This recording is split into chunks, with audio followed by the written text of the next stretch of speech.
A wounded Navy SEAL stood in the bright hospital doorway, unsteady but refusing to fall. Beside him, a German shepherd moved like a shadow, silent, focused, and fiercely protective. He did not look to the doctors first. He fixed his eyes on the newest nurse in the room. When he asked for help, it was clear he was carrying more than pain into that hospital. Before the shift was over, an old wing, a dead man's warning, and a buried truth would begin to rise. What began with one injured soldier and one loyal dog would shake the story an entire town believed. Stay with me to the end and tell me where you're watching from after you hear this story. Morning at North Shore Community Hospital arrived the way it always did in Harbor Point. Quietly, efficiently, with the practiced grace of a place that wanted to look cleaner than the world outside. Sunlight poured through the tall glass walls facing Lake Superior and turned the polished floors into bright strips of silver. The cardiac monitors in the ER blinked and pulsed like tiny mechanical heartbeats. Rubber soles whispered across tile. A coffee machine hissed near the nurse's station. Somewhere down the hall, a volunteer with a soft Midwestern accent was helping an elderly man find radiology. Everything moved with the reassuring rhythm of routine. North Shore was a small hospital in northern Minnesota, the kind of place where people knew each other's trucks, children, habits, and grief. It served fishermen, loggers, retirees, summer tourists, and the old families who had lived under the cold, blue sky of Harbor Point for generations.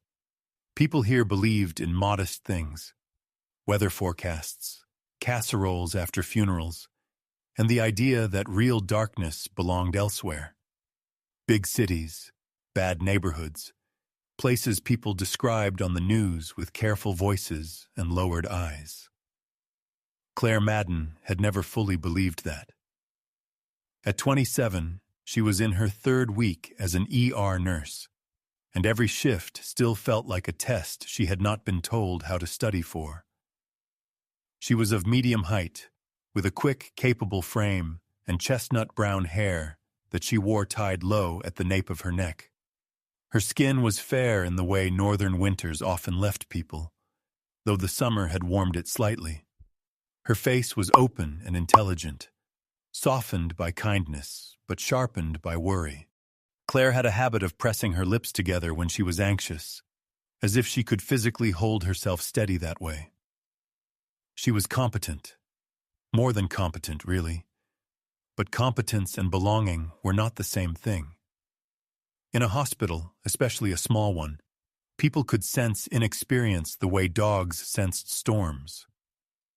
Claire felt it every time an older nurse corrected her too gently, every time a physician answered her with half a second too much patience.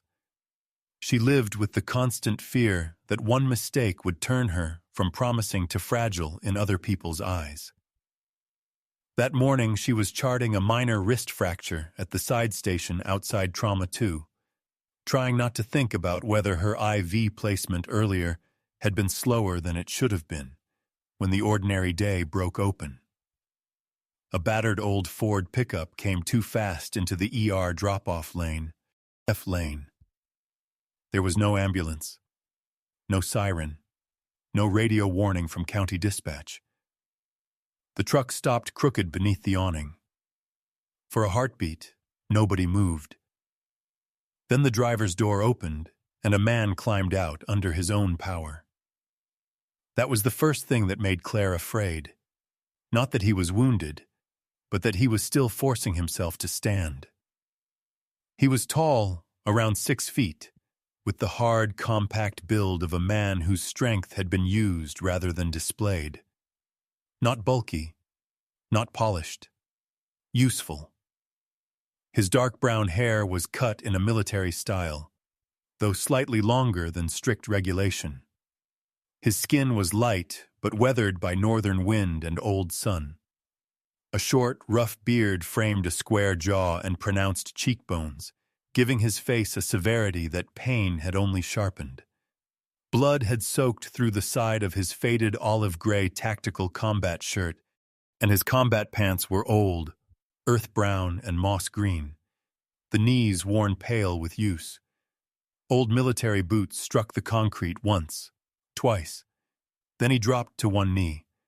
Beside him moved a German shepherd the color of burnished wheat and shadow, yellow and black, 4 or 5 years old, lean and powerful in the working dog way that made ordinary pets look soft by comparison. He wore a worn brown leather collar and no decorative nonsense. His ears were upright, his chest deep, his body balanced and alert. He did not bark. He did not panic. He stood beside the wounded man with a stillness so controlled it felt more dangerous than noise. 2 orderlies rushed forward automatically. The dog stepped in front of them. Only 1 step. That was all. Its shoulders tightened. Its head lowered. Its amber-brown eyes went flat and cold with focus. The entire intake area changed in an instant. Not loudly, and not dramatically, just decisively. Voices thinned. Movement stalled. Even the air felt different, drawn taut like wire. Claire would remember that silence later, the almost holy hush that fell over the room when everyone's instincts, older than language, told them not to make the wrong move. The man lifted his head. His face was sharp with blood loss, the planes of it cut harshly by the morning light. But his eyes were startlingly alive, gray-blue, clear, watchful, intelligent. Not the eyes of a man surrendering to collapse, the eyes of a man choosing where to fall. They moved over the room, over the clerks, the orderlies, the security officer near the sliding door, the older nurse at triage. Then they stopped on Claire's badge. Madden. He looked at her for one long second. "Can you help me?" he asked.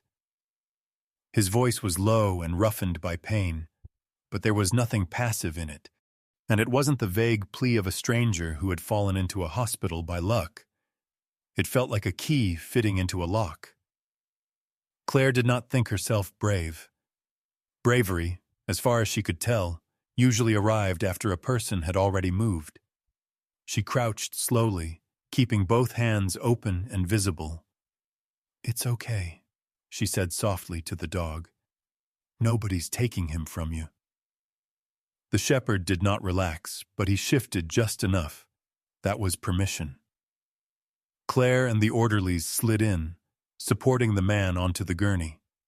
Even hurt, he was heavy in the way lean, wiry men often were.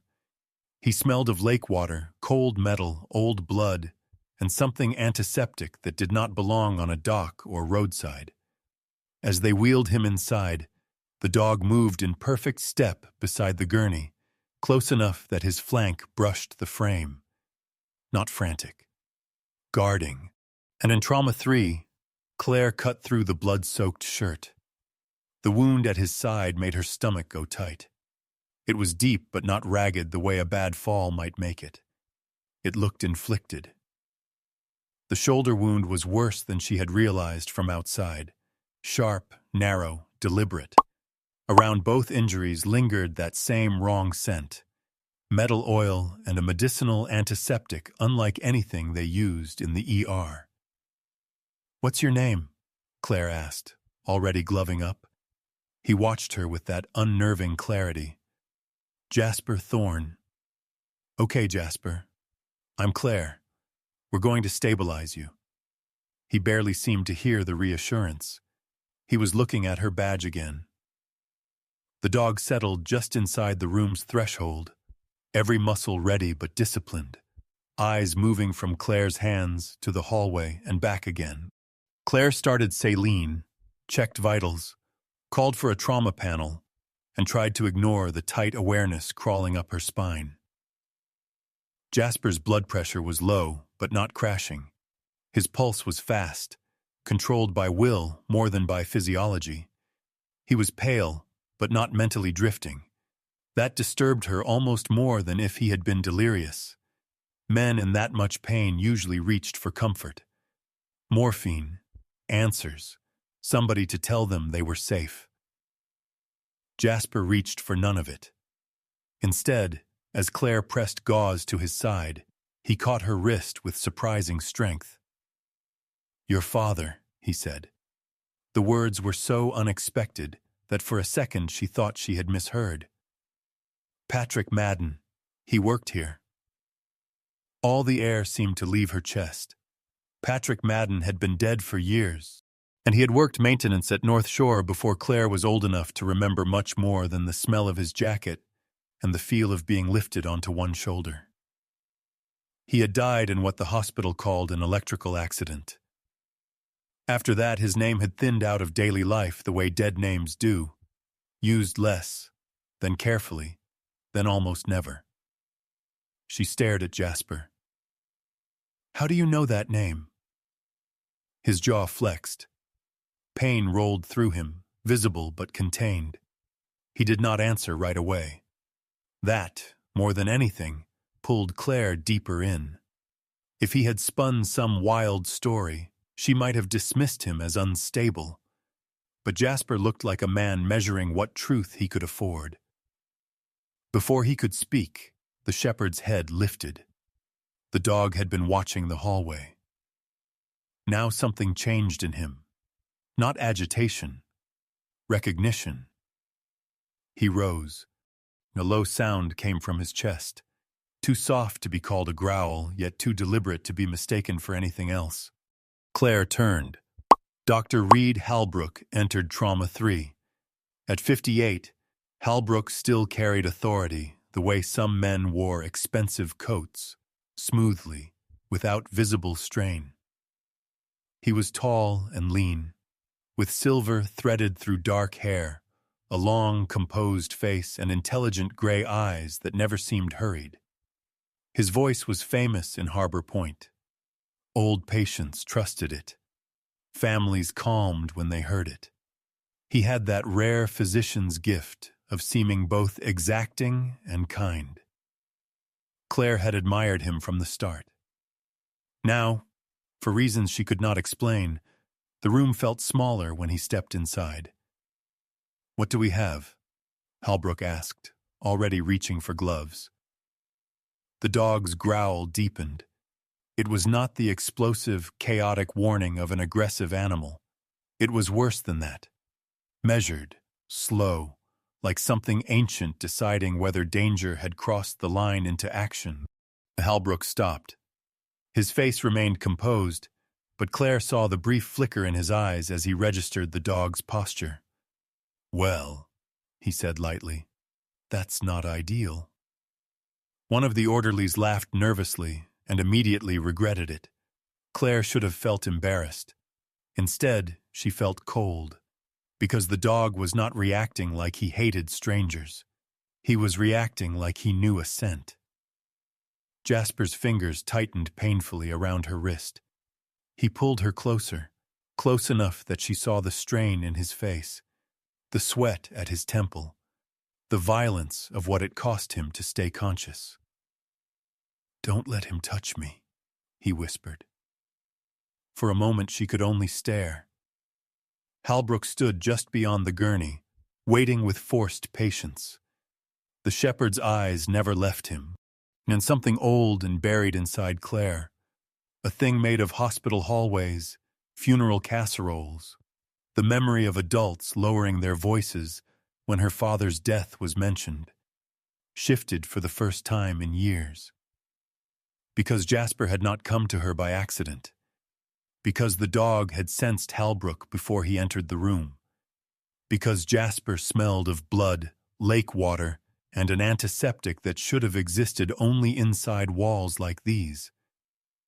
Claire swallowed. Her voice came out calmer than she felt. "Doctor, give me 1 minute," she said. Halbrook held her gaze. "Nurse Madden, this man needs immediate evaluation." "Yes, sir. He does." Claire forced herself not to look away. And he also needs not to trigger the dog while I'm controlling the room. The older man studied her. Then, slowly, he stepped back half a pace. The shepherd did not relax, but he did not lunge, and that should have reassured her. Instead, it frightened her even more, because it meant the dog had just accepted a temporary line, not safety. A line. Claire turned back to Jasper. She worked faster now, cutting away more fabric, checking the wound margins, feeling under the shirt for hidden damage. Inside the waterproof inner pocket sewn into the waistband of his pants, her fingers brushed a flat object. "Wallet," Jasper muttered, nearly spent. She pulled out a weather-stained waterproof billfold. It was heavier than it looked. As she set it aside, the dog's ears twitched sharply again, and the hairs along the back of his neck rose. Out in the corridor, a cart squealed past. Somewhere overhead, the hospital ventilation kicked into a louder cycle. Halbrook said something to the unit clerk just outside the room, his tone mild, controlled. Everything still looked normal, and that was the terrible part. Claire opened the billfold only because she needed ID for registration and lab processing. Inside were cash, an old military card, and a folded paper so worn at the creases it looked opened and closed many times before being protected from weather. She unfolded it with gloved fingers. Only one line was written there in dark ink, in a hand that looked hurried and hard-pressed. Patrick Madden kept the service key. Claire stared at the words until they seemed to separate from meaning. Then she looked up. Jasper Thorne was watching her, not like a patient asking for help, like a man who had dragged himself bleeding into the nearest hospital because one old name on one young nurse's badge had told him he had found the last door still standing. Claire Madden spent the next hour moving through the ER as if nothing had shifted inside her, which was exactly how panic worked in places that required competence. She checked a medication cart. She updated a chart. She answered a call light in room 5. She spoke to a worried daughter about a CT delay in the same calm tone she always used. But beneath the practiced motions of her body, everything had gone off balance. The wounded man in Trauma 3 had known her father's name. Not guessed. Not fished for it. Known it. That fact moved through her mind like ice water under thin boards, quiet and constant. Claire had grown up with the official version of Patrick Madden's death the way most children grew up with weather. Something stated by adults, accepted, and folded into the shape of life. He had been an electrical maintenance worker at North Shore. There had been an accident. He had died quickly. End of story. Her mother never liked discussing details, and after enough years, silence had hardened into family habit. But habits were not the same thing as truth. From the doorway of Trauma 3, Claire could see Jasper Thorne lying partly propped against the raised hospital bed, a saline line feeding into his arm. He looked cleaner now, but not safer. His wounds had been temporarily closed and dressed. His blood pressure had improved, and pain medication had taken the sharpest edge off his breathing. Still, there was something in him that remained coiled, alert, almost predatory in its refusal to rest. He did not look like a man recovering. He looked like a man waiting for something worse. Argos lay on the floor near the door, head on his paws, ears half raised.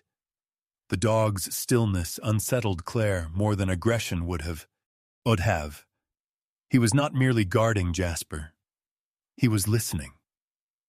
When Claire stepped into the room with a fresh dressing tray, Jasper's gaze found her immediately.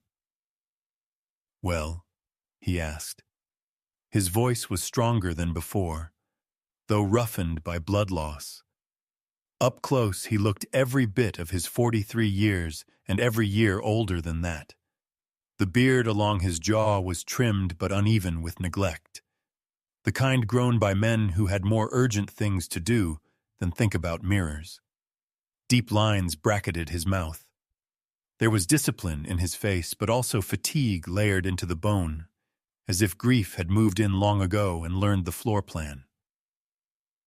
"You should be resting," Claire said. That wasn't an answer.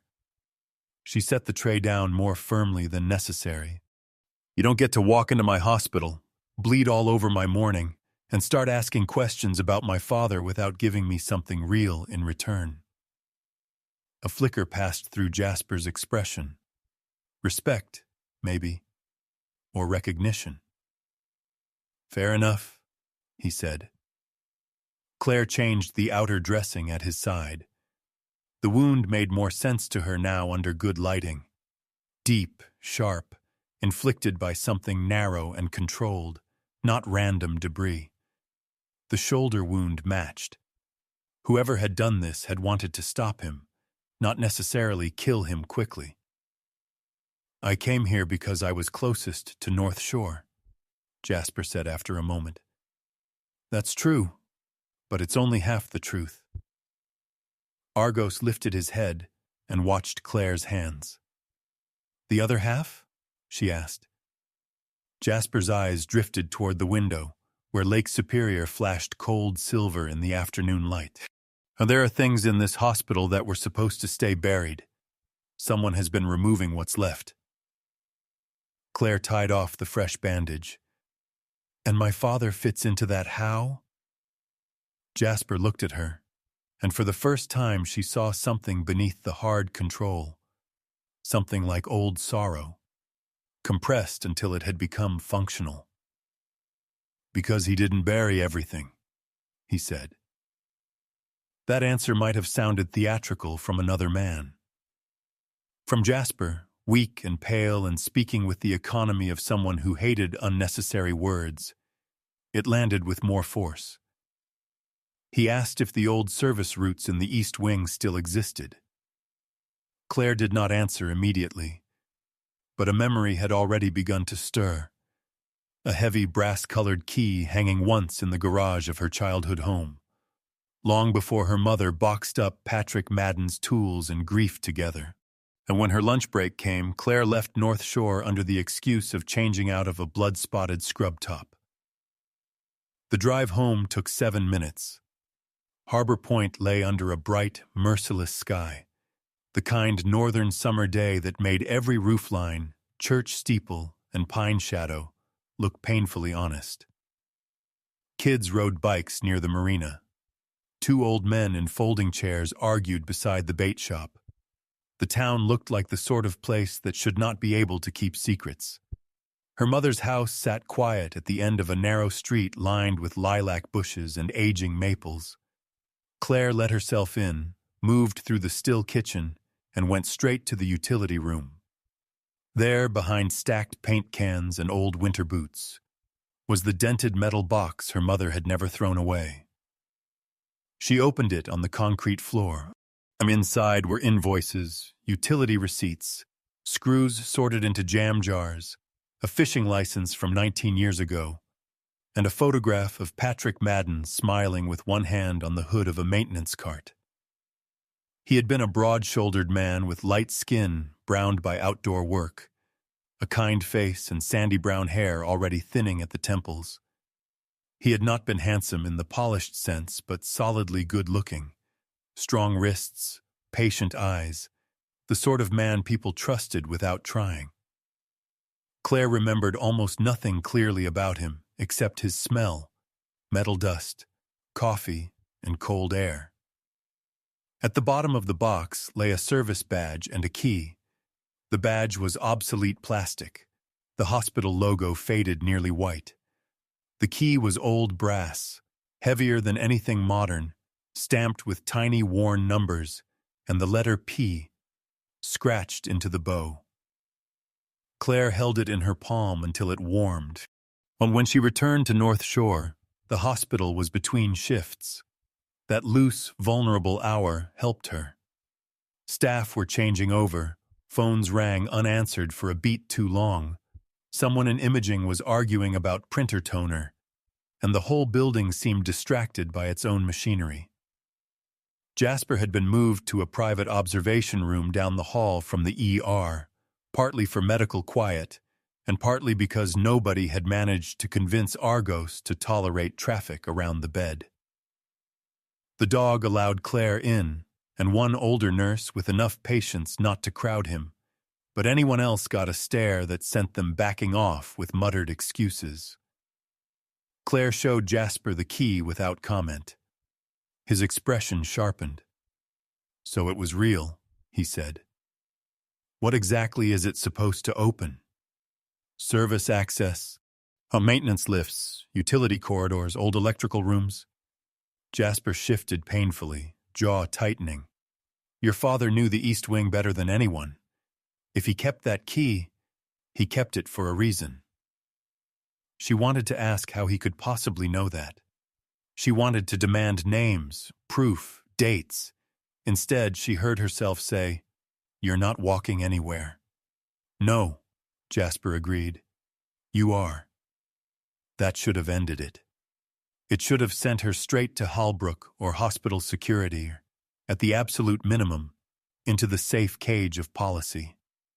Instead, Claire stood there listening to the soft hum of the IV pump, to the distant overhead page for respiratory, to the sound of Argos breathing on the floor, and understood with terrible clarity that she no longer believed policy was neutral, and the service elevator at the far end of physical therapy still had its old mechanical key slot beneath the modern badge panel. Claire glanced once over her shoulder, then turned the brass key.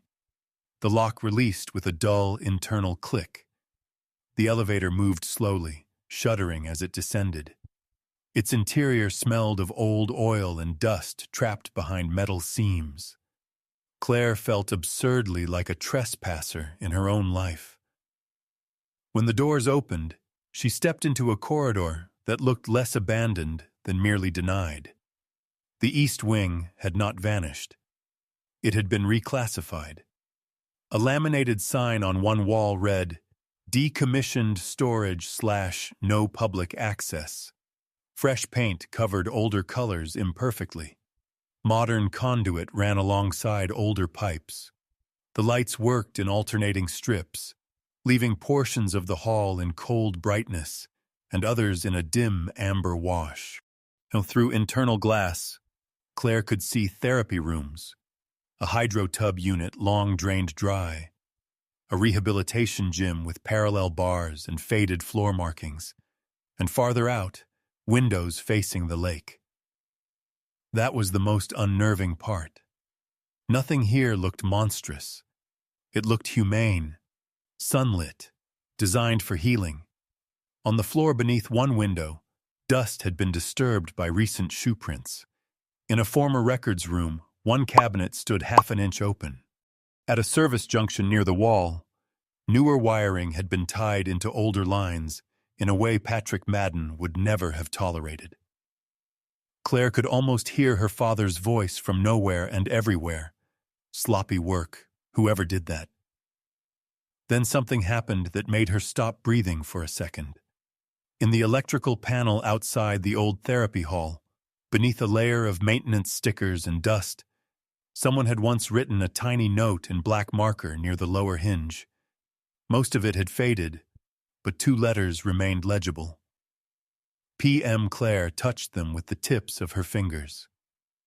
For one suspended moment, beneath the fluorescent hum and the faraway hydraulic sigh of the elevator, she could almost imagine her father standing where she stood, bent over tools, jacket sleeves pushed up, trying to fix a system in a wing where something had already gone wrong. And the sensation passed as quickly as it came, but it left her shaken in a different way. Not frightened, claimed.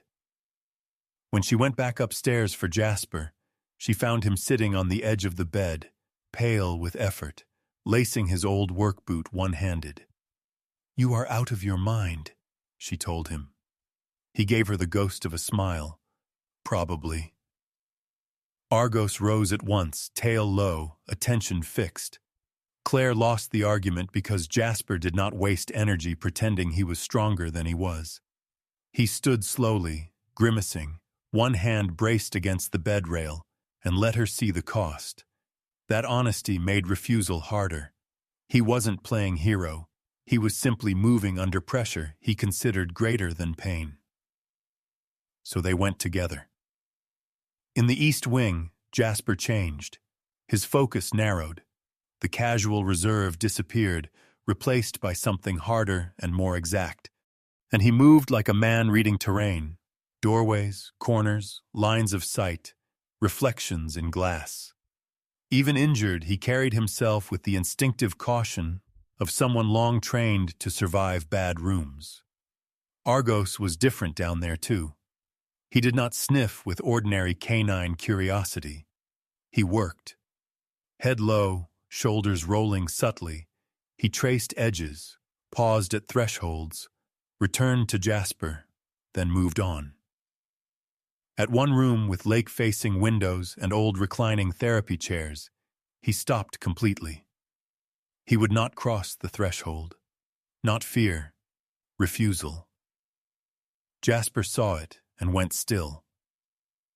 "My brother was treated in a room with windows," he said.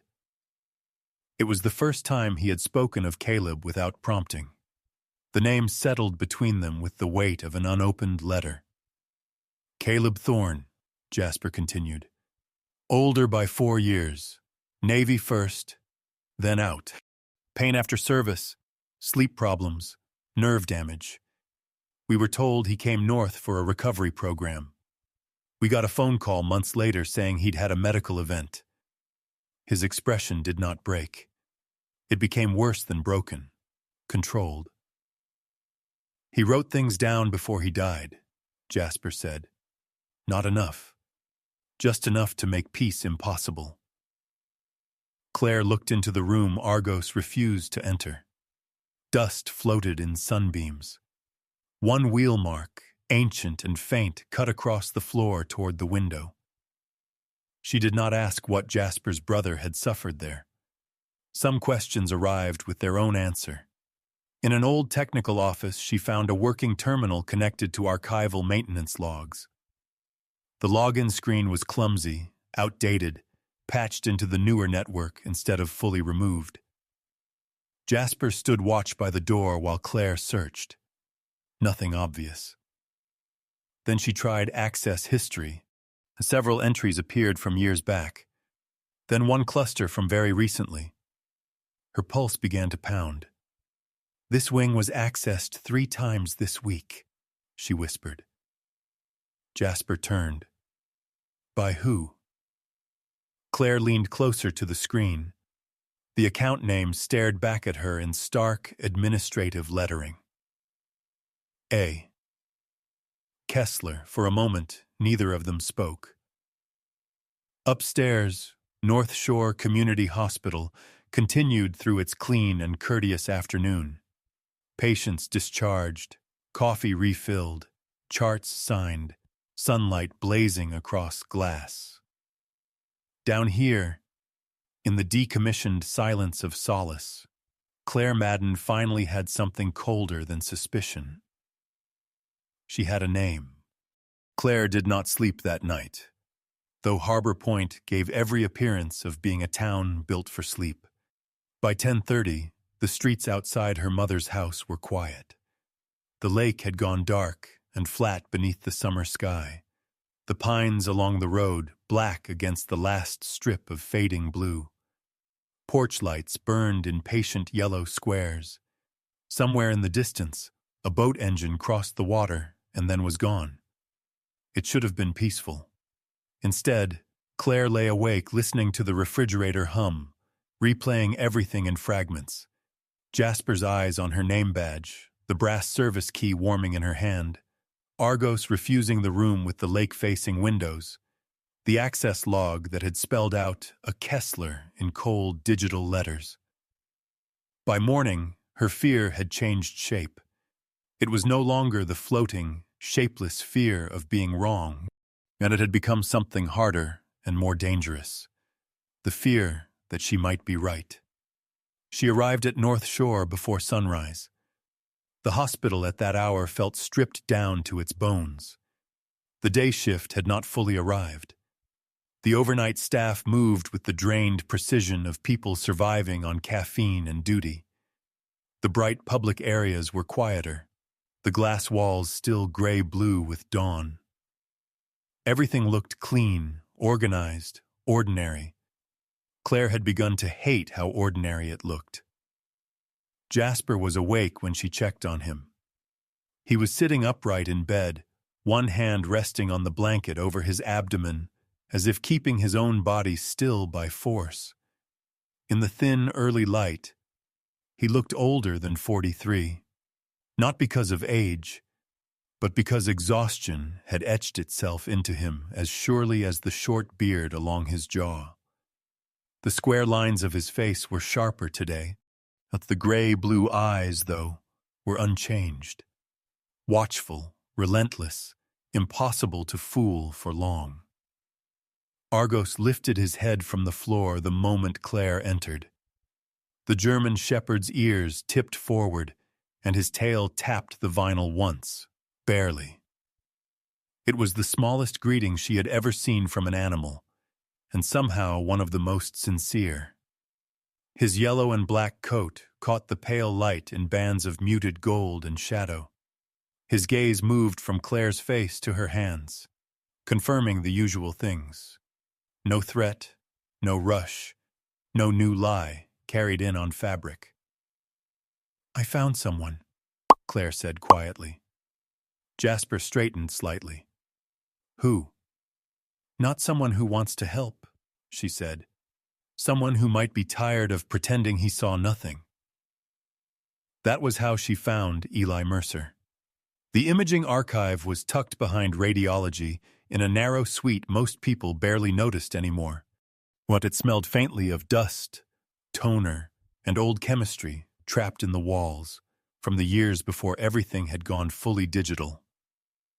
Eli was in the back room, bent over a light table with a pair of glasses low on his nose. He was 61, thin in the shoulders, and carried the weary, slightly stooped posture of a man who had spent decades leaning over machines rather than people. His hair, once probably dark, had gone silver white and thinned at the crown. His face was long and thoughtful, with fine lines around the eyes and mouth that suggested caution more than age. He looked like the kind of man who had learned to survive institutions by never being the loudest person in them. He glanced up when Claire stepped in. "Too early for trouble, Madden," he murmured. His voice was dry, unhurried, and worn smooth by years of saying less than he knew. "I need to ask you something," Claire said. Eli looked at her for a beat, then at the closed archive door behind her. That sentence rarely improves a morning. Claire set Patrick Madden's old service badge and the brass key on the edge of the light table. Something changed in Eli's face. It was not shock exactly. It was recognition mixed with the tired misery of a man seeing a ghost arrive right on schedule. "Where did you get those?" he asked. "They were my father's." "I know whose they were." Claire drew in a breath. "A patient came in yesterday. He knew my father's name. He knew enough to come looking for this hospital, and enough to believe my father left something behind. I found an access trail in the old East Wing. Solace has been entered recently." At the name Solace, Eli's hand stopped moving altogether. For a long second he said nothing, and then he reached out, turned the key over once and let it rest again in his palm. "You should take these and forget all of it," he said quietly. "If I could do that," Claire replied, "I wouldn't be here." Eli's eyes met hers over the rims of his glasses. There was no kindness in them at that moment, but there was honesty. "That man in your observation room," he said. Is he the reason you're suddenly brave, or the reason you're suddenly reckless? Claire almost smiled. Both. He exhaled through his nose, the sound halfway between irritation and surrender. From a drawer set into the lower file cabinet, Eli produced a ring of old keys and unlocked a deeper hidden compartment behind the image jackets. Inside were several large envelopes, a stack of X-ray films bound with discolored elastic, and 3 glossy print stills from an old video system. I told myself for years I kept these because I was too ashamed to destroy them, Eli said. Truth is, I kept them because some part of me wanted to be found out. Claire did not trust herself to speak. Eli laid the films on the light table. The black and white images glowed to life. Spine studies, cranial imaging, shoulder films, men's names typed in old hospital font. Many were redacted now with black tape or clipped corners, but enough remained to show a pattern. Most of the patients were veterans. Most carried diagnoses that sounded respectable and vague.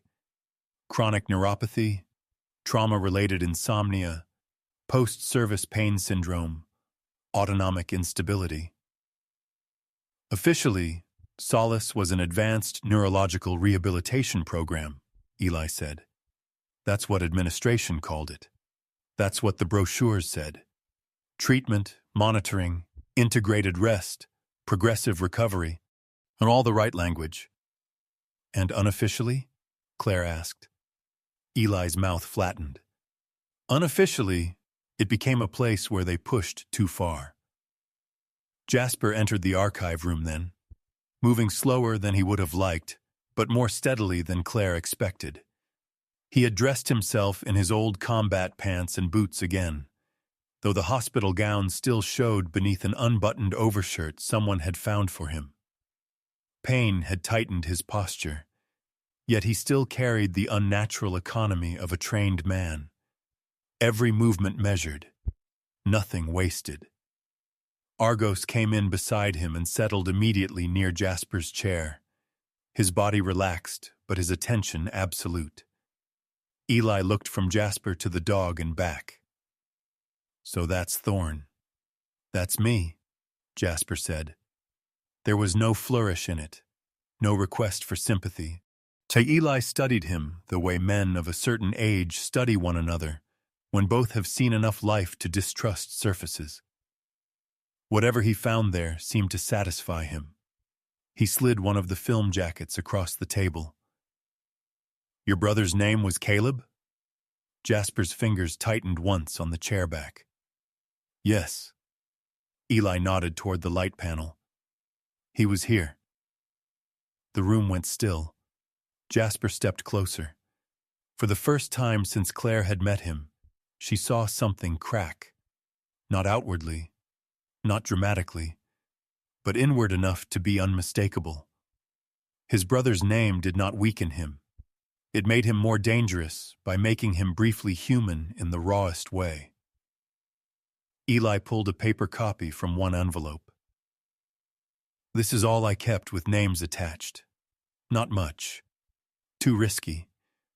But enough to know he was admitted under Solace for neural recovery.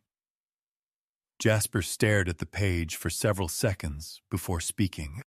He sent me a postcard 3 weeks before he died, he said. His voice had gone quieter, almost flat. No story, no complaint. Just one line.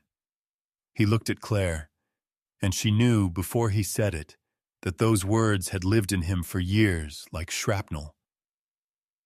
If I don't get out, don't let anybody tell you they helped me. Claire felt the air leave her lungs slowly. That was the moment the story stopped being curiosity.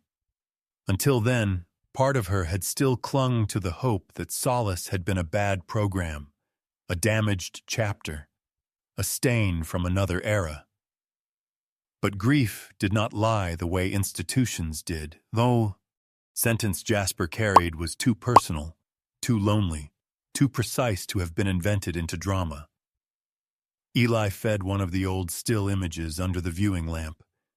It showed a treatment room with broad windows facing the lake, curtains open, the water bright outside. A patient reclined in a chair while two staff members adjusted something off frame. The picture quality was poor, but the room itself was unmistakable. One of the rooms from the decommissioned wing. Argos rose before anyone else reacted. Not quickly, not alarmed. He stood and walked to the light table with eerie certainty, nose close to the glowing image. Then, with a gentleness so unexpected, Claire's throat tightened. He placed one paw against the edge of the cabinet beneath it and made a low, almost mournful sound. Not a growl, a recognition. Claire followed his gaze and saw it, and in the reflection on the far window glass, barely caught in the image like a shadow that had slipped into the wrong photograph, stood a man beside an open electrical panel. He was not part of the treatment scene. He was background, a worker. But the outline of the shoulders, the maintenance jacket, even the stance with one hand braced high against the wall, Claire knew them before her mind could reason. Her father. Patrick Madden had been there. Not as rumor, not as paperwork, not as a story the dead passed to the living. There. Claire's fingers went numb around the edge of the light table. Eli looked at the reflection and shut his eyes briefly. I was afraid you'd see that one day. The room seemed to narrow around Claire in a way that had nothing to do with panic. Grief did not rise in her all at once, and it arrived like pressure in the chest, like the world shifting half an inch off center and refusing to move back. My mother was told he died in a tool room fire, she said. He died in a maintenance bay, yes, Eli replied, but not before he'd been in solace more nights than anyone admitted. The locks malfunctioned there. The vents failed. Camera feeds dropped. They kept calling Patrick because he was good, and because he didn't like leaving things broken. Claire laughed once without humor. That sounds like him. Eli's face softened. One night, he said, there was an adverse event. That's the language the chart used. 2 patients had violent neurological responses after treatment. They were moved into observation. Patrick was called because the magnetic locks wouldn't reset. He saw them, Claire said. Eli nodded. Saw enough. Heard more. So after that, he started copying utility diagrams and logging faults on paper instead of only through the system. He said if the machines kept failing in the same places, then either somebody was incompetent or somebody wanted the failures untraceable. Jasper leaned one hand against the counter, listening without interrupting. A week later, Eli continued, Patrick died. Nobody spoke for several seconds. The hardest thing for Claire was not the horror. It was the politeness of it all. The thought of a man being erased not by blood and spectacle but by language, accident, unfortunate, reviewed, concluded, felt colder than violence. Argos returned to Jasper's side and lay down, though his ears stayed angled toward Eli's table. When Eli uncapped a small bottle of older disinfectant used for film cleaning, the dog's head snapped up at once. Jasper noticed. That's the smell, he said. And Claire looked at him. What smell? He pointed to the bottle. On me. At the dock. Under the blood. Eli froze. That solution used to be stored in East Wing treatment rooms. Most departments stopped using it years ago. Claire went to the digital viewer and loaded Jasper's shoulder films from the previous day. Eli adjusted the magnification, studied the image, then swore softly under his breath. There, he said. Near the torn tissue, just above the posterior line of the shoulder, was a tiny sliver of metal. "Bullet fragment?" Claire asked. Eli shook his head. "No, wrong shape." He reached into another drawer and took out a small rusted instrument part sealed in a specimen sleeve. "This came out of storage years ago," he said. "Old immobilization hardware, used in rehab restraint frames and shoulder fixation rigs, and that fragment in him. Same alloy, same shape at the break." Claire stared at the screen. Not random debris, not bad luck at the dock. Something from Solace, or something kept by someone with access to what Solace used, had gone into Jasper's body. Eli removed his glasses and rubbed the bridge of his nose. "If someone is still cleaning up traces of that program," he said slowly, "they'd need more than administrative reach. They'd need technical access and medical access, enough to know where things were buried and how to make any new injury look incidental." The archive room door swung open. Dr. Reed Halbrook stood on the threshold, his white coat bright against the dim room, one hand resting lightly on the frame. For a terrible, suspended moment, nobody moved. Halbrook's face was composed, almost gentle, but there was nothing soft in his eyes. Gentle, but there was nothing soft in his eyes. "Well," he said, looking from Claire to Eli to Jasper, and then briefly to Argos.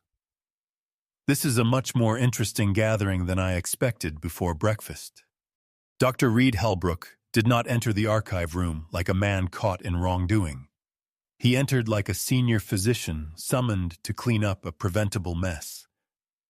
That was what made him dangerous. He stood in the doorway in his white coat, one hand resting lightly on the frame, his silver-threaded hair neat. His expression composed with just enough disappointment to make younger people feel childish before he had even spoken. He was 58, long-faced and sharp-eyed, with the kind of tired elegance that came from decades of being obeyed in calm tones. In Harbor Point, old patients trusted him more than they trusted weather reports. Families softened when they heard his voice. He knew how to make concern sound like authority, and authority sound like kindness. His gaze moved from Claire to Eli Mercer to Jasper and finally to Argos, who was already on his feet. "No one told me radiology archives had become a private club," Halbrook said. His tone was dry, not accusing. That made it worse. Eli looked down first. Claire hated him for it, then hated herself for feeling that. Eli was 61, thin, bent slightly by years spent over machines and light tables, a man who had survived an institution by learning exactly when not to challenge it.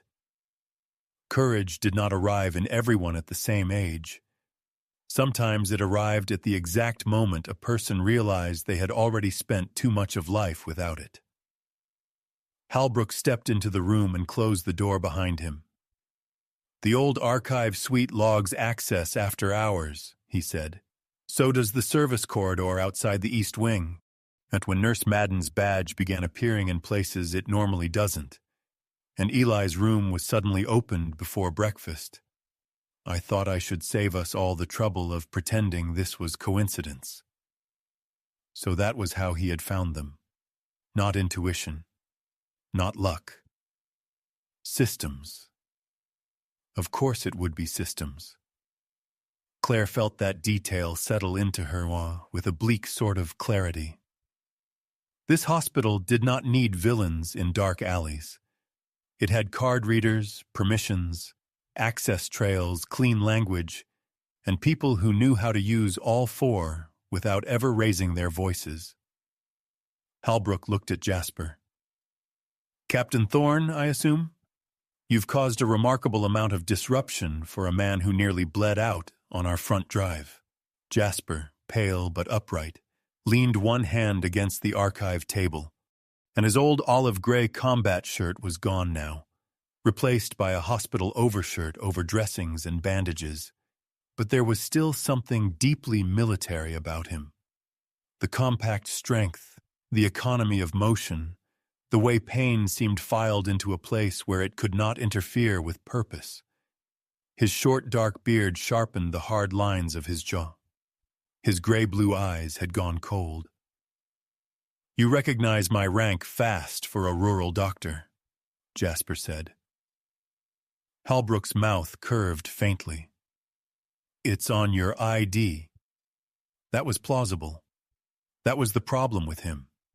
Everything he said could be true. He turned to Claire. "Solace was a neurological recovery unit," he said. "Old, flawed, ambitious, and eventually shut down. Medicine 20 years ago was not medicine now. Some treatments crossed lines we wouldn't cross today. Some records were poorly handled. That does not make every rumor attached to the place accurate." Claire said nothing. Halbrook walked closer to the light table, where the old films still glowed. "Patrick Madden was a good maintenance man," he continued. "Conscientious. Too conscientious sometimes. He involved himself in issues beyond his expertise. Good men can still step into situations they do not understand." The words landed with quiet precision. Not cruel, not loud, but shaped in a way that invited agreement. Claire hated how reasonable he sounded. That was the hardest part. If Halbrook had come in furious, if he had tried to snatch files or bark orders, resistance would have been easy. But he stood there speaking in the measured language of context and responsibility, the language hospitals and committees and respectable people used when they wanted truth to sound immature. He looked at Jasper again.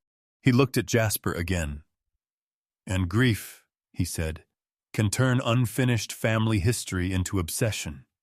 I've seen it happen before. Veterans especially. Loss hardens into mission. Mission becomes pattern. Pattern starts connecting every shadow to an old hurt." Argos made a low sound from deep in his chest. Halbrook did not even look at the dog this time. That was another thing Claire noticed. He was careful with what he acknowledged. "Take my advice," he said to her. "Do not let a traumatized man and a damaged wing of the hospital rewrite your father's death into something melodramatic. You are young. That can feel exciting in the moment. It becomes ugly later." The sentence struck harder than if he had insulted her. Because part of Claire, tired, scared, desperate to remain a sane person in a sane building, wanted to believe him, and wanted to believe Solace was an old stain, Eli a guilty man with a few half-kept fragments, Jasper a broken soldier who had turned pain into pattern, and she herself a nurse drifting too far past the edges of professional judgment, because grief had finally found a way back into her life. For one dangerous second, she almost stepped toward that version. Then Argos did something small. He left Jasper. The German shepherd crossed the narrow room and stood beside Claire, pressing his shoulder lightly against her leg. Not as a guard move, not as a warning. A quiet choice. Claire looked down. The dog's amber-brown eyes were fixed not on Halbrook, but on her. His body was steady, warm, certain. It should not have mattered. It was only a dog leaning into her shin in a cramped archive room. But it did matter, because nothing in Argos was theatrical. He did not perform. He did not flatter. And he did not respond to social rank or polished voices. He responded to threat, scent, fear, trust. And for reasons he could not explain, and she could not ignore, he had just chosen her over the doctor the whole town admired. Halbrook saw it too. Something cooled behind his expression. "You've already let the animal turn this into a spectacle," he said to Jasper. "Don't turn the nurse into collateral." Jasper's answer came flat and immediate. Then stop trying to sedate witnesses into compliance. Silence snapped through the room. Eli looked sharply at Jasper. Claire felt her pulse jump. Halbrook did not react visibly, but some subtler temperature in the space changed. "I'm going to pretend," he said after a moment.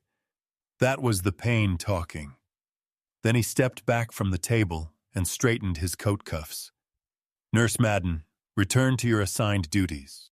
Eli, lock these files again before you destroy your pension with sentiment. Captain Thorne, if you remain under my roof, you remain under my care. Don't confuse tolerance for permission." He opened the door, paused, and added in the same civilized tone, "This town remembers who behaves rationally." Then he left. For several seconds, no one moved. Claire let out a breath she had not realized she was holding. "That," Eli said softly, "is how people like him win. They make you feel foolish for hearing your own alarm bells." Jasper lowered himself carefully into a chair, the effort tightening every muscle in his face. He didn't deny any of it. "No," Claire said. "He just rearranged it." That line stayed with her through the rest of the morning. North Shore continued operating as though nothing had happened. The pediatric waiting area still played muted cartoons, and the cafeteria still served weak coffee and overcooked eggs. Volunteers still wheeled flowers toward day surgery. Yet Claire felt the building changing around her. Not physically, but socially. The way a room changes after someone important has decided what version of events should count. The charge nurse avoided her eyes. A hospitalist in scrubs stopped her near the medroom and said, with the false gentleness people use when protecting themselves, "You're a strong nurse, Claire. Don't let old institutional drama attach itself to your name." By noon, she had been quietly reassigned away from trauma and told to float where needed. That was when she saw Ada Kessler up close. Ada stood in the foundation atrium with two members of the event team, reviewing table placement for the next evening's fundraiser. She was 51, impeccably composed, with a narrow, intelligent face and pale eyes that never seemed fully warm even when she smiled. Her hair, a dark blonde cut in a precise bob, framed a face built for boardrooms rather than bedside sympathy. She wore a cream-toned blazer, slim dark trousers, and low-heeled shoes polished to a discreet gleam. And everything about her suggested restraint, discipline, expensive decisions. The atrium behind her overlooked Lake Superior in sheets of silver blue, all glass and light and tasteful charity banners. On an easel near the donor wall, a preview sign already stood for the gala. North Shore for veterans. Claire stopped only a second too long. Ada noticed. "Nurse Madden," she said, with a smile polished enough to pass for warmth. "I'm told you've had an exciting shift." The word exciting in her mouth sounded like a small administrative disease. "I'm working," Claire said. "So am I." Ada's gaze moved over her, assessing, filing away. "Which is why I'd appreciate your help doing less improvisation and more nursing for the next 24 hours. Behind Ada stood Owen Pike, North Shore's head of security. Claire had seen him before in passing, but never really looked.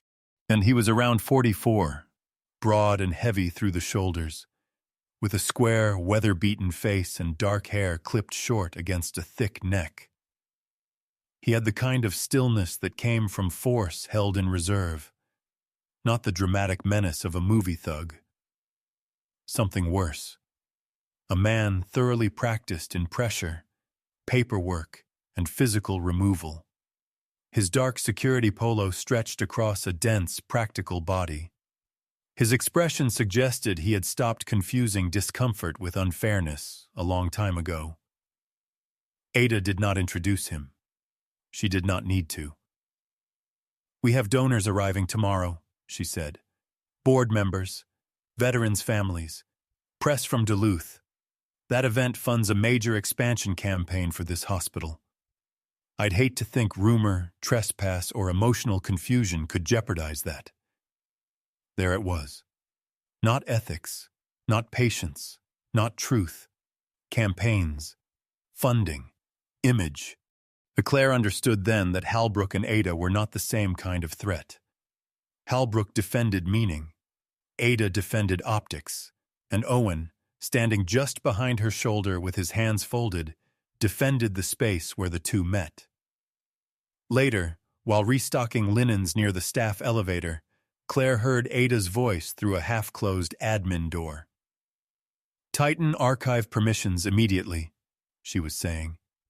"Disable the East Wing cameras for maintenance if you need to, but I don't want any more wandering.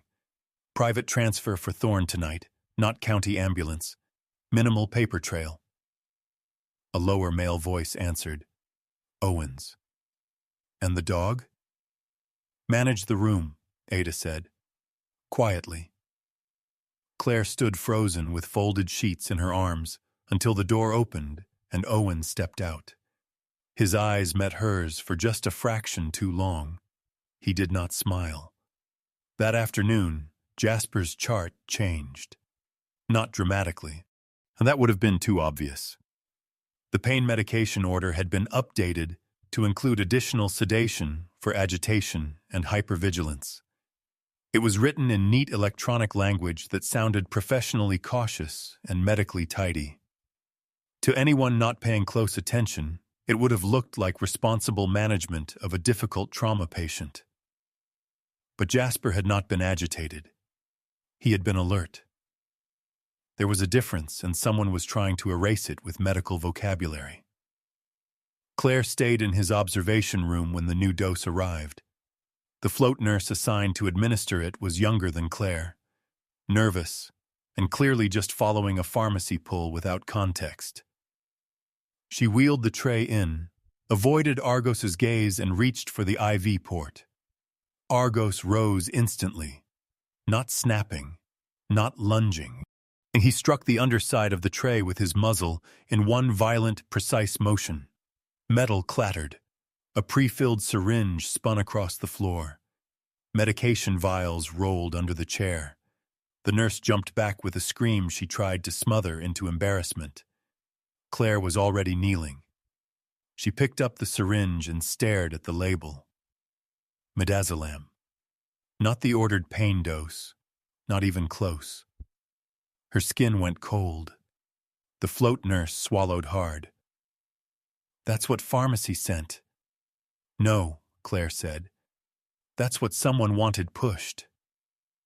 Jasper watched from the bed, his face unreadable except for the slight tightening at the corner of his mouth.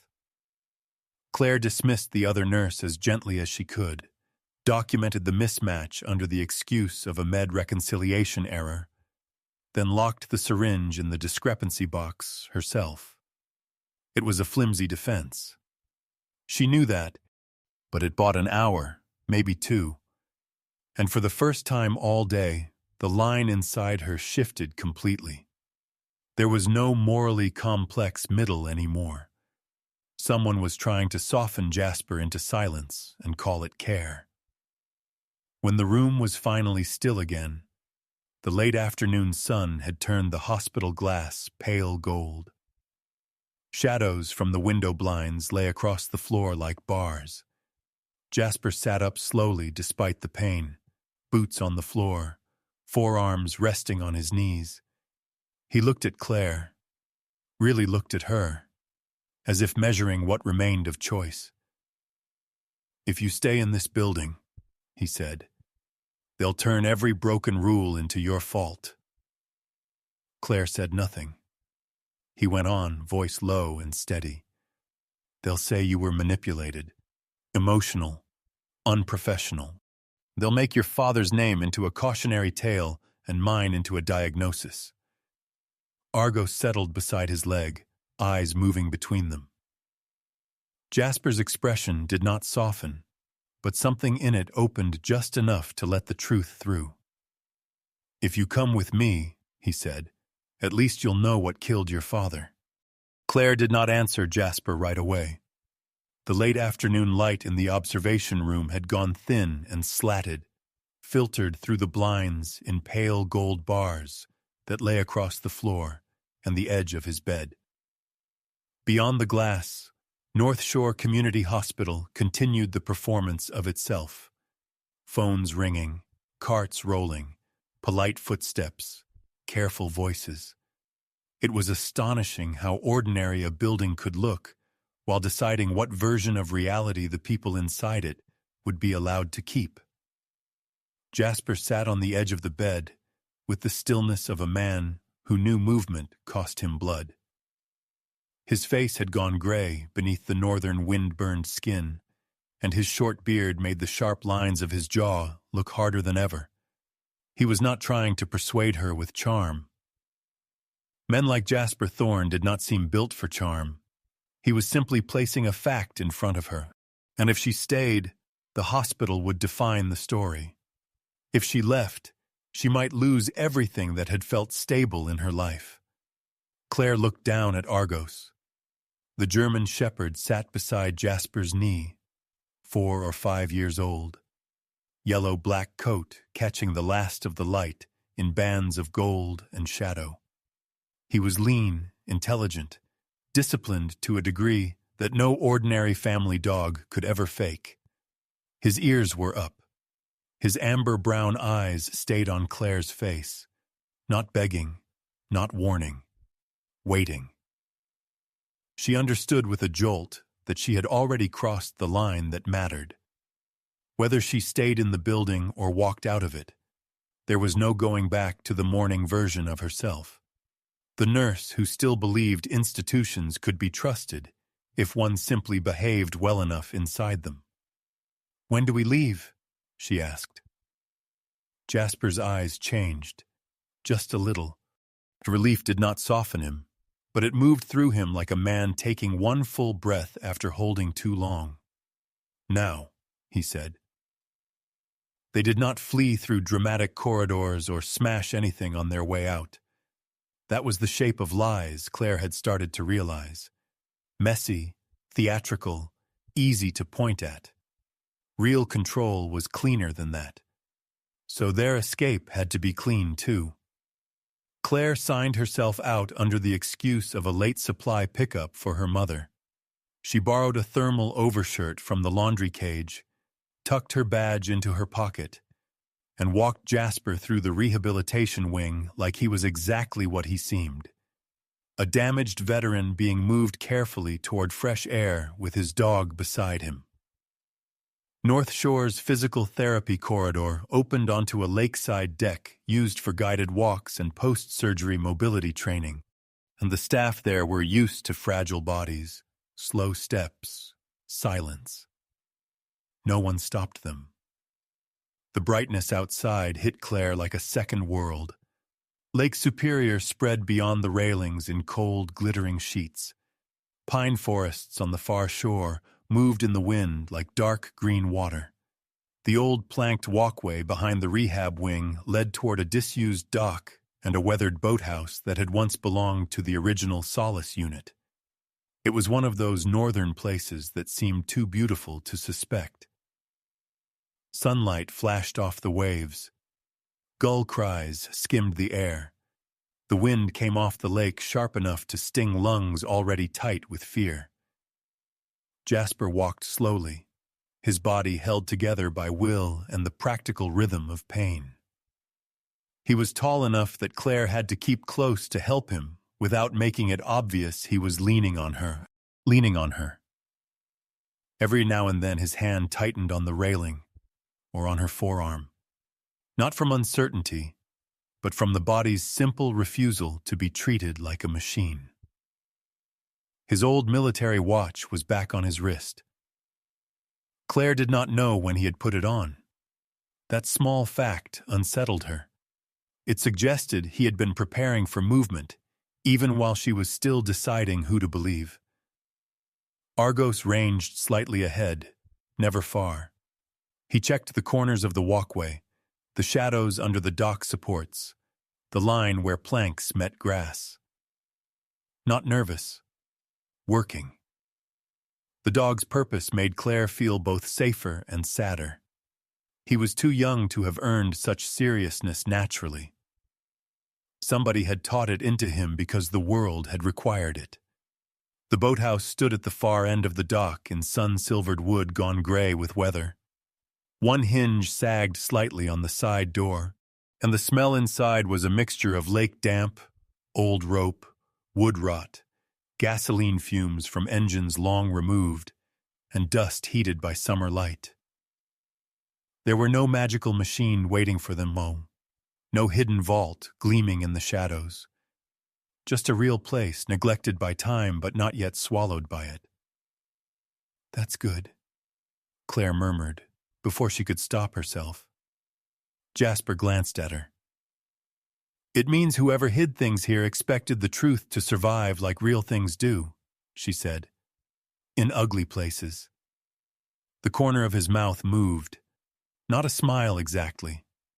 Approval, maybe. He knelt with difficulty beside a warped section of flooring near the back wall, Argos pressing close as if bracing him. Jasper hooked his fingers under the board seam and lifted.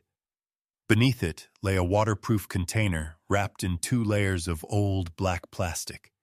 He set it on a workbench and opened it, and inside were exactly the kinds of things Claire had hoped for and dreaded at once. A small bundle of paper notebooks sealed in freezer bags, 2 old photo sleeves, a USB drive wrapped in electrical tape and wax paper, and a folded envelope with Jasper's name written across it in black block letters. Jasper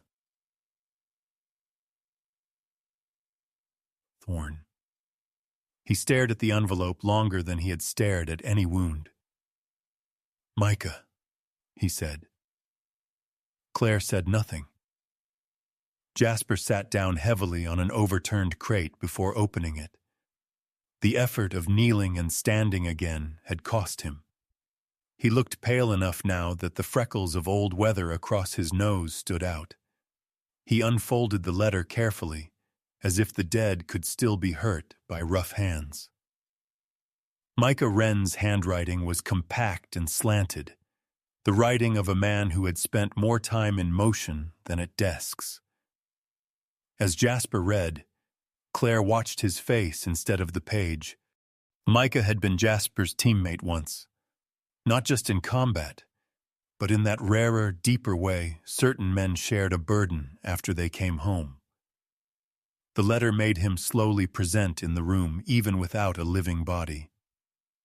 Jasper read parts aloud, voice low and stripped of everything but truth. Micah had been broad-shouldered, red-brown-haired, quicker to laugh than Jasper, and reckless in the way some brave men became after surviving too much. According to the letter, he had hated institutions because his father had died waiting for one to care properly. He distrusted forms, committees, and people who used words like containment and protocol while harm was happening in front of them. He had followed Jasper into the Solace Trail not because he liked mysteries, but because he could not stand the idea of wounded veterans being repackaged as administrative debris. And then came the line that hollowed the air around them. If they can take men who lived through war and bury them in clean paperwork, then death stops being a tragedy and becomes administration. Jasper lowered the page. For a long moment, the only sound was the lake nudging softly against dock pylons outside. "How did Micah die?" Claire asked. Jasper's eyes stayed on the letter. "Officially? Boat accident during a storm crossing. Unofficially?" He folded the page once too precisely. He found something he shouldn't have. 2 days later, the lake took him on a clear morning. Claire looked toward the open boathouse door, where the water flashed under the lowering sun. Beauty had begun to offend her. Argos, who had lain down by Jasper's boot, suddenly got up and crossed to the far corner of the room, and he stood in front of an old wooden pegboard where rusted hooks still hung, nose lifted, ears pricked. Then, with unusual insistence, he pawed once at the wall beneath it. Jasper looked up sharply. "That's new," he said. Claire came over. Behind the pegboard, hidden by years of dust and a hanging coil of rotten rope, was a narrow access panel set almost flush into the wall. Someone had painted over the seam long ago. Claire worked a flathead screwdriver under it until the panel gave with a dry crack. Inside was a rolled set of hand-drawn schematics tied with electrician's cord. Patrick Madden's handwriting ran along the edges in pencil. Not emotional notes, not confessions. Practical things. Service runs. Vent overrides. Emergency lock controls. A maintenance route from the rehab wing to the dock. Marked beside 2 junction boxes was a single repeated word. Manual Claire sat down on the crate opposite Jasper before her knees could choose to fail more dramatically. Her father had not died with a vague suspicion in his head. He had mapped a way through the building. That realization did not come to her like thunder. It came quietly, which made it worse. Patrick Madden had known enough to draw escape routes, enough to label override points by hand, enough to hide the drawings where a daughter would never find them unless somebody bled his way back to the right dock carrying the right story. For a second, Claire pressed the heel of her hand against her mouth and looked at the wall, because grief was easier to manage when it was aimed somewhere solid. Jasper did not offer comfort. She was oddly grateful for that. He understood, perhaps better than most people, that some pain was insulted by gentle language. Instead, he said, "He left structure. That means he thought structure mattered more than accusation." Claire looked at him. "He knew the truth would sound crazy without a way to prove it," Jasper said. That landed deeper than any apology could have. They went through the rest of the contents carefully.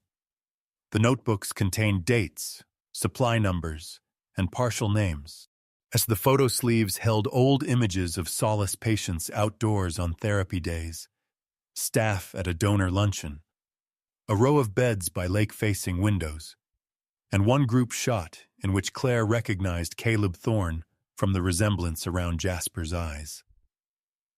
There were internal funding lists, too, numbers tied to donor accounts, vendor shells, and a line item referencing audiovisual services for the hospital foundation. The USB contained more than documents. It held a rough-cut video package for the next evening's gala in Foundation Atrium. Veterans smiling into cameras, donors shaking hands, sweeping drone shots of the hospital against the lake. But embedded inside the same drive structure, hidden behind a mislabeled media folder, were raw files and an access credential set for the Atrium's presentation system. Claire stared at the screen. "Micah took this from them," she said. "Or from someone inside who wanted it found," Jasper replied. Before she could answer, a chime sounded on her phone. Then another. Then Jasper's borrowed burner phone vibrated from inside the open box. Both devices were pulling the same emergency text alert from the town notification system. Public safety notice. Armed veteran believed dangerous. Nurse possibly taken from North Shore Community Hospital. Avoid contact. Call 911 with sightings. Claire went cold all over. Almost immediately after, voices rose faintly from somewhere beyond the dock. 2 people near the shoreline road, talking too loudly with the sharpened excitement of small-town alarm. A pickup slowed. Somewhere out on the water, a fisherman's radio crackled with the same warning. Jasper closed his eyes once. That was fast, Claire whispered. It always is, he said. A lie doesn't have to be sophisticated, and it just has to arrive first. That was the cruelty of it. The hospital did not need to invent a masterpiece. It only needed a version of events people would accept, because it was easier, safer, cleaner. Jasper was already wounded, male, military, accompanied by a highly trained dog. Claire was young, female, and visibly employed by North Shore. The town would not need much encouragement to sort them into predator and victim. Through the open boathouse door, Claire could see Harbor Point continuing under the broad, honest evening sky. Mothers pushing strollers, trucks turning toward town, people stepping into dinner with their windows open to the lake breeze. Some of them had known her since childhood. By sunset, they would be picturing her frightened in the passenger seat of a stranger's truck, needing rescue. Her old life had not shattered. It had been narrated away from her. Argos came back to Jasper's side and sat, gaze moving between both humans as if measuring the new shape of danger. Claire crouched and touched the dog's shoulder. His coat was warm over hard muscle. Not once since she had met him had he pretended the world was safer than it was. There was a strange comfort in that. "We can't outrun a town that's already decided," she said. "No," Jasper answered. He looked at the laptop again, at the Gala video files and the access credentials hidden inside them. The failing light from the lake touched one side of his face, carving the fatigue there deeper, but making his eyes burn brighter. Then he looked at Claire. "If the whole town learned the wrong story," he said, "then we make them watch the right one all at once." Foundation Atrium had been built for redemption. That was the lie in its architecture. The glass-walled hall stood apart from the emergency department, across a landscaped courtyard, and a polished interior corridor lined with donor plaques and framed photographs of smiling families. In daylight, it looked almost holy. Sun poured in from three sides. White tablecloths glowed softly beneath floral centerpieces. String music drifted from a quartet near the lake-facing windows. Staff in dark vests moved quietly among trays of sparkling water and wine. On the walls hung large black and white portraits of veterans from the county. Weathered faces, folded flags, captions about sacrifice and courage. Every detail had been chosen to reassure conscience. Tonight's banner read, "North Shore for Veterans." Claire Madden walked into that brightness, carrying a small black tote that felt heavier than a weapon. She was dressed like event support. Plain black slacks, a fitted charcoal blouse, a volunteer lanyard clipped to her chest, and her chestnut hair twisted into a low knot, tight enough to make her temple ache.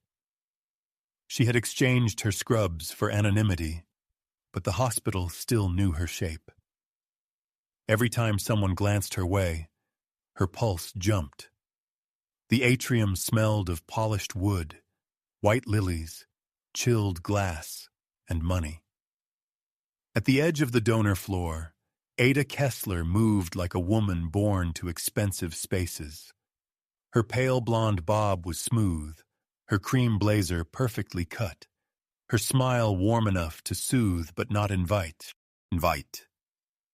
She touched elbows, nodded to board members, thanked donors by first name, and guided conversations with the instinct of someone who understood that institutions survived by controlling tone before they ever controlled facts.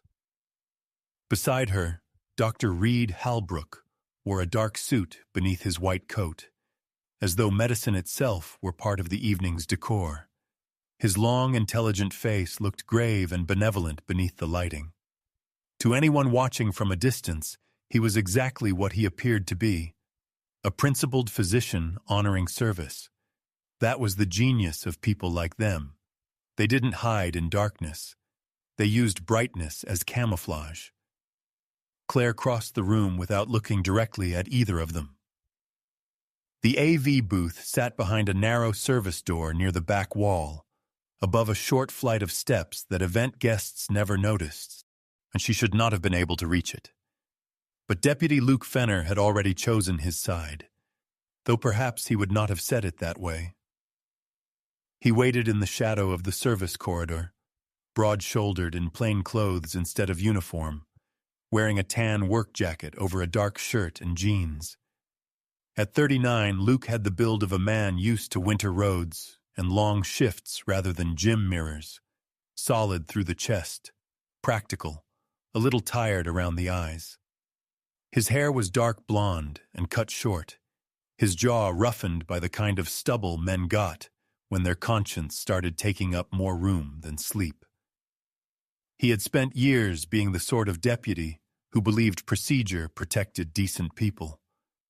Over the last 24 hours, Claire suspected that belief had begun to rot from the inside. He said nothing as she approached. He simply handed her a clipped access tag.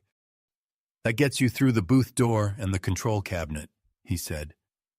Claire stared at it. "You could lose your badge." Luke's mouth moved in something not quite like humor. "Pretty sure I already lost something more useful than that." "Why are you helping me?"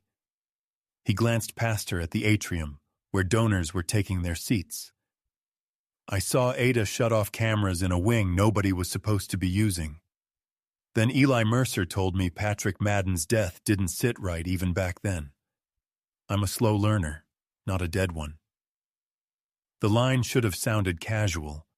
Instead, it struck Claire as sad. She tucked the tag into her palm. "If this goes wrong, it already has," Luke said. "But your job now is to make sure it goes wrong publicly." That was the re-hook of the evening, though Claire would not think of it in those terms until much later. The moment when a man who had spent his life inside law chose truth before comfort, and in doing so handed her not rescue, but responsibility. She squeezed his wrist once in thanks and slipped inside the booth. Below her, the gala was beginning. At the podium, Ada welcomed guests with composed warmth. She spoke of resilience, of regional care, of serving those who had served. Her voice rose and fell in exactly the right places. Halbrook stood a few feet behind her, head inclined, the portrait of earned dignity. Claire plugged in the USB drive with fingers that felt strangely calm. The login credentials from Micah Wren's hidden folder worked. A donor tribute video cued on the screen. Smiling veterans. Canoes on summer water. Anoes on summer water. Rehabilitation walkers moving across sunlit decks. North Shore logos dissolving in soft blue fades. Claire set the replacement sequence to override the final 6 minutes. Then she waited. Across the hospital, Jasper Thorne was moving toward the roof. He did not move like an action hero. He moved like a man who had been stitched back together too quickly and knew it. Each step through the decommissioned East Wing service route pulled at his side. The old metal fragment buried near his shoulder had turned every reach into a hot line of pain. Sweat dampened the hair at his temples, despite the cool evening air washing in through the stairwell vents. But he kept going, one hand sliding along the concrete wall when he needed balance, the other gripping the rail hard enough to whiten the knuckles. Argos stayed half a step ahead, and the German Shepherd's yellow and black body flowed up the service stairs with disciplined urgency, nose testing air currents, paws silent on steel treads. He was no pet now. He was a living instrument trained to read stress, movement, scent, and intent. At the landing below the roof access, he stopped and stared at the metal door, body tightening. Jasper heard it then. Not voices. Rotor wash. A helicopter. So Owen Pike had not been bluffing. On the roof, Mabel Rourke stood beside the landing marks with her cardigan snapping in the wind. She was 76, a former solace nurse with a small, weathered frame and a face lined not only by age but by years of disciplined silence. Her skin was pale and thin, her silver hair pinned back into a knot that had partly come loose in the gusts. And she had once been beautiful in a hard northern way, and traces of it remained in the sharp bridge of her nose and the steadiness of her light blue eyes. Tonight those eyes were frightened, but they were not confused. She knew what Owen Pike was doing. Owen stood just behind her, one big hand hooked around her elbow. He looked built for control and not much else, thick through the neck and chest, security jacket dark against the fading sky, his square face expressionless under the wind. He had the patience of men who rarely need to hurry because other people usually move first. He did not see himself as cruel. Jasper recognized that kind immediately. Owen was the sort of man who called force management and slept well after. When the roof door opened, Owen turned. Jasper stopped 5 yards away. "Let her go," he said. His voice sounded rougher in the open air. Owen's eyes narrowed. "You should be in a bed." "I was." The helicopter circled once above the lake, not yet committing to descent. Mabel looked at Jasper, then at Argos, and something like recognition crossed her face. "The brother," she said faintly. "You're the brother." Jasper did not answer. From the atrium below, applause drifted upward through the evening, thin, distant, unreal. Inside the AV booth, Claire watched the countdown on the system monitor. 3 minutes. Ada stepped aside. Halbrook approached the microphone. He began with practiced sorrow. He spoke of veterans whose wounds followed them home, of North Shore's enduring commitment to care, of progress made possible by donor generosity. His voice filled the atrium like warm smoke. Claire wondered how many people in the room had been comforted by that voice at the worst moments of their lives. Then the screen behind him flickered. The North Shore logo stuttered once. Halbrook glanced back, annoyed more than alarmed. The image changed. A patient intake form appeared, old and grainy but readable. Caleb Thorne. The room went still so quickly, the silence felt physical. Then another image replaced it. Internal funding routes tied to the old Solace unit. Then Patrick Madden's handwritten technical notes with the signature clear beneath them. Then grainy photographs of lake-facing treatment rooms, patient rosters, dates of locked-door incidents, and a short raw clip showing staff rolling a strapped gurney into an observation corridor at night, while one figure in maintenance coveralls stood frozen near an open electrical panel. Claire heard someone below whisper, "Jesus Christ." On the roof, Owen heard it too, the shift in the building beneath them, the way public attention changed pressure. He shoved Mabel toward the wall and came at Jasper fast. There was no elegant fight, just impact. Jasper caught the first strike badly, twisted, and felt the old wound at his side rip hot and wet beneath the bandage. He hit the roof hard enough to see a white flash. Owen came in again, trying to finish it, before pain could be reorganized into resistance. But Jasper had spent too many years surviving men who were stronger than him. He did not meet force with force. He jammed Owen's wrist, shifted angle, and used timing and nastiness instead of strength. Argos lunged in with a roar of sound so deep it seemed to shake the evening air, forcing Owen to break his line for half a second. That half second kept Jasper alive. And below, guests stood now instead of sitting.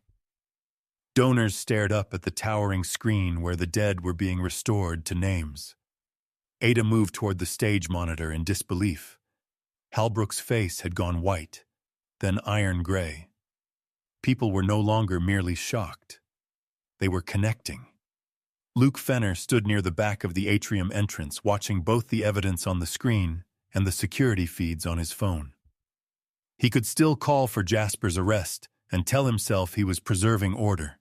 Instead, he hit one button and killed the private roof elevator lock Owen had engaged. On the roof, Owen grabbed a red emergency flare gun from the landing crate and swung it backward, not to fire at Jasper, but to throw. It crashed through one of the upper glass panels above the atrium stairs. The sound exploded downward in a rain of glittering shards and panic. Guests screamed, and a violinist dropped her bow. For one breathless instant, the whole event tipped toward chaos.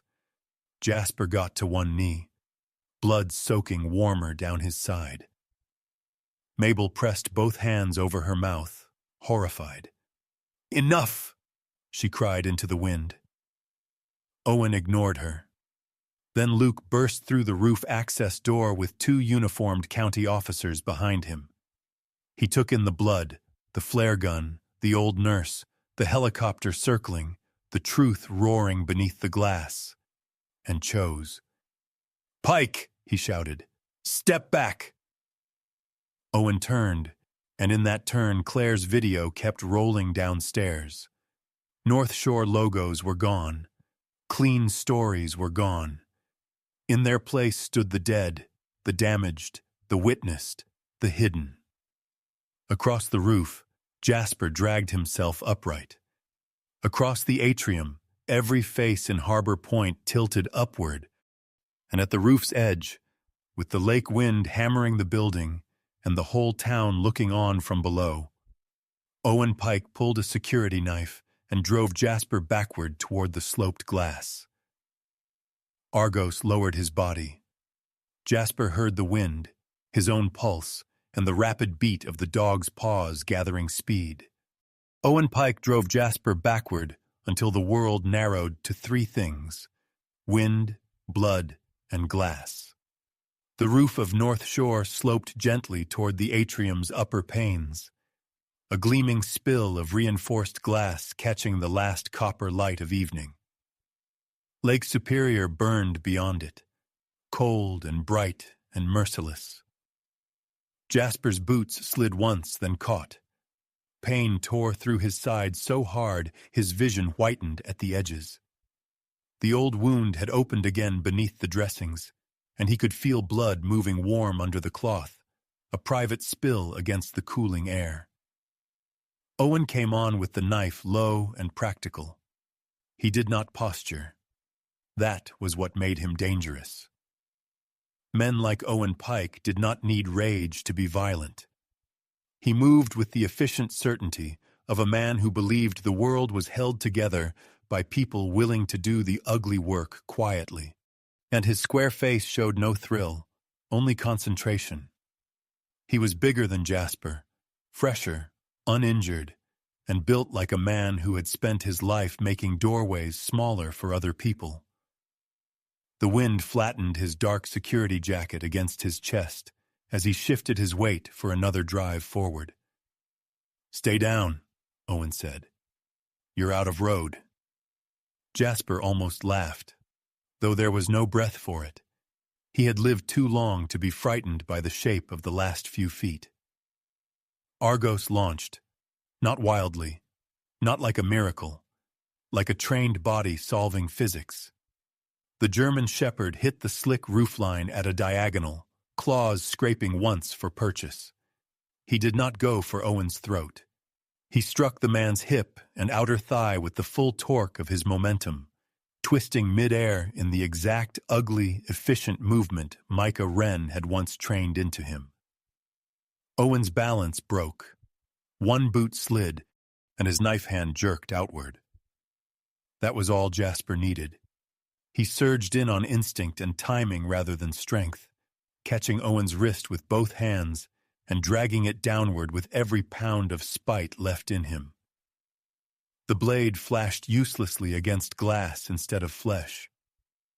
Owen drove a shoulder into Jasper's ribs in response, and agony ripped through him so hard he tasted metal, but he held on.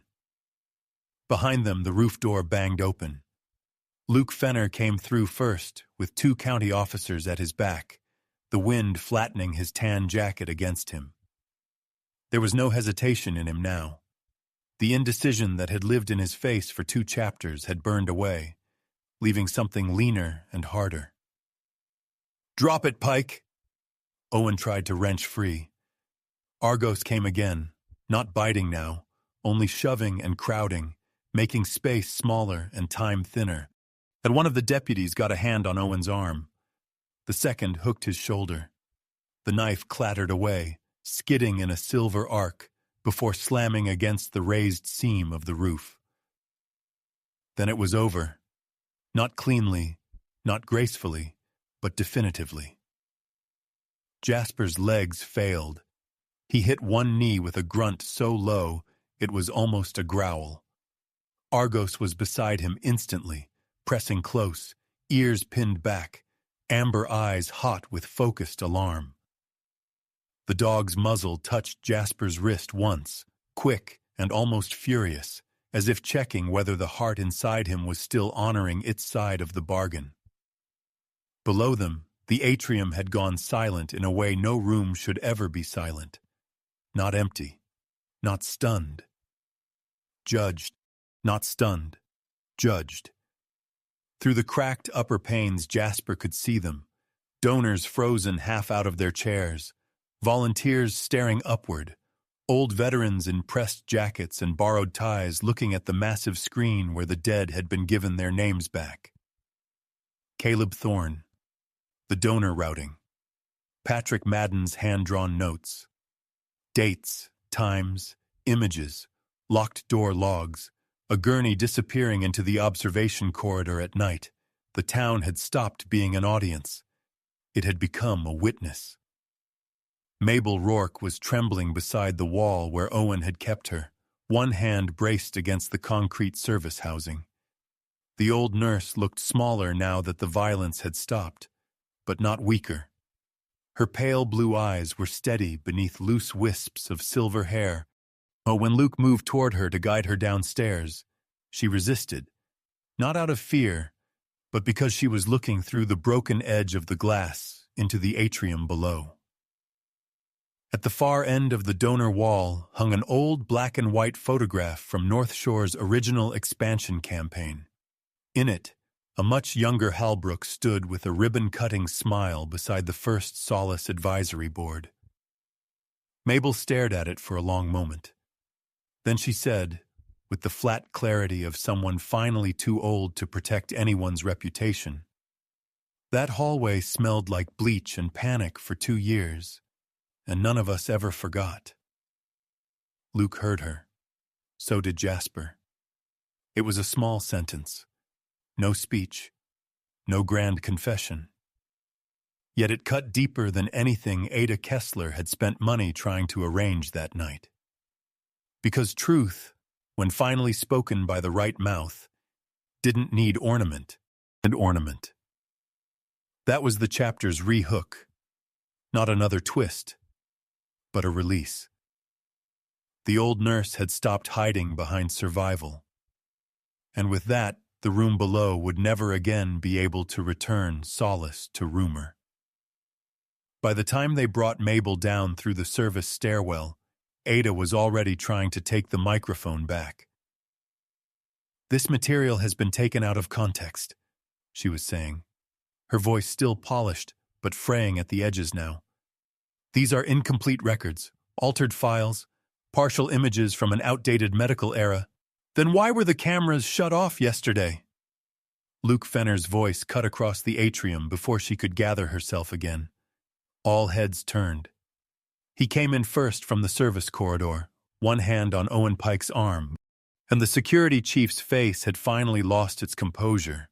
He looked stunned more than ashamed, like a man who had always believed power would stay neatly categorized so long as he served the correct people.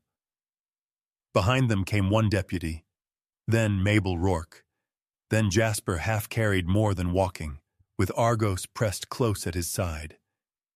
The sight of Jasper alive and bleeding, in the same frame as the old nurse, shattered something final in the room. Ada went quiet. Halbrook did not. "This is hysteria," he said into the microphone, stepping forward with a surgeon's confidence and a clergyman's sorrow. "You are watching fragments from a difficult medical program, judged through the distortions of modern panic." Solace was imperfect. "That is not the same as malicious. We were trying to treat men no one else knew how to treat. And there are always costs when medicine advances." He looked tired when he said it, almost noble. That was the last defense of men like him. Not innocence, but the claim that the harm had been necessary. For a second, even now, Claire felt how seductive that language could be. Cost, progress, complexity. The grown-up words people used when they wanted pain to become acceptable through abstraction. Then Eli Mercer stood up from the third donor table. It seemed to surprise even him. He was still the same narrow, silver-haired imaging technician with the stooped shoulders and cautious hands. But something had changed in his posture. Not strength. Permission.